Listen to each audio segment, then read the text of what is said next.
Photography is light, and without light we couldn't even begin to capture images. Photography is just the medium that we use to capture those shadows of light and dark.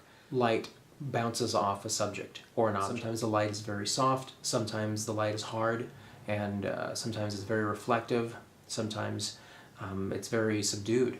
And that adds to the mood of what's going on in the picture. When I think of a photograph, when I'm consulting with a client, I think about what they're asking me to shoot. I'm thinking about how I'm going to light it. I start examining the whole thing and seeing how it can all fit together in the context of the particular job they want.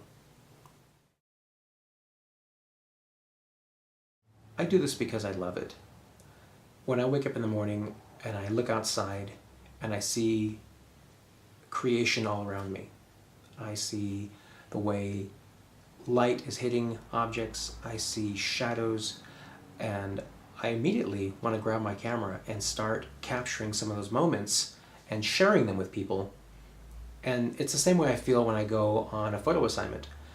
There are people who want me to photograph an event, a wedding, corporate party, something, and as I'm going through that event, I see art happening.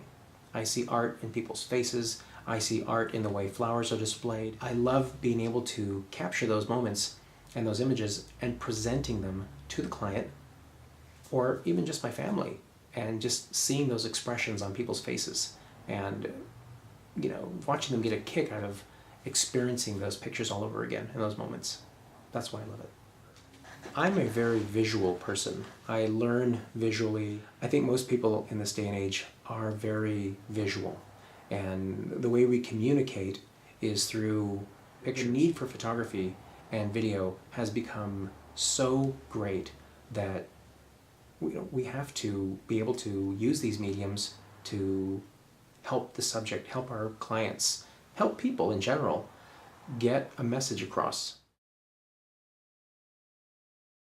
I used to think people were my favorite thing to shoot until I went to Africa.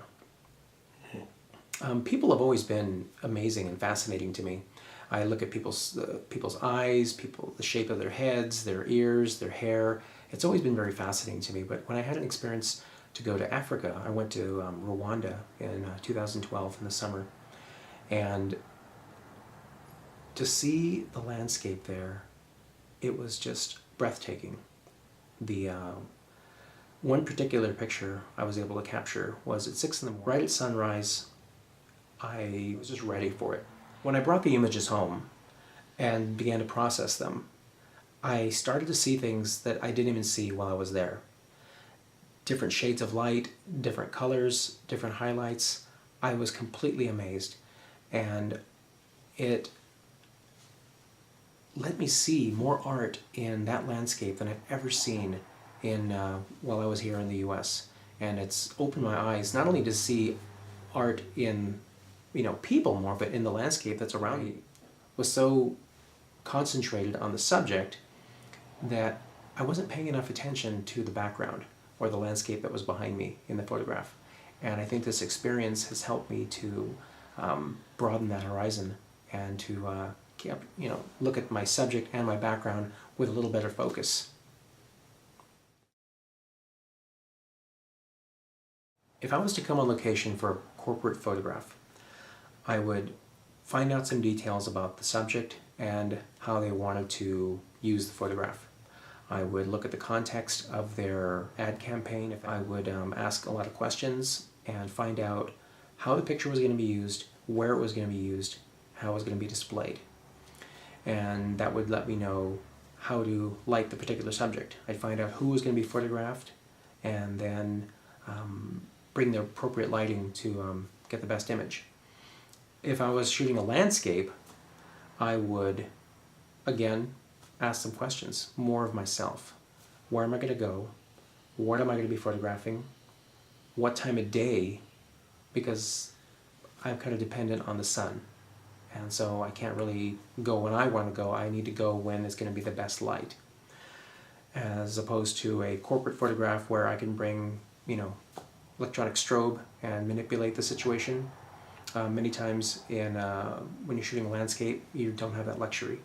You have to get there, and just wait. In that waiting, there are a lot more opportunities that you may not have seen when you first arrived. Either the sun is going down or the sun is just coming up, and you just have to wait for it. But in that waiting is that magic moment that so many people miss just because we're rushed through life or we're a little impatient. But if you just wait, the best things come to you, even in photographs.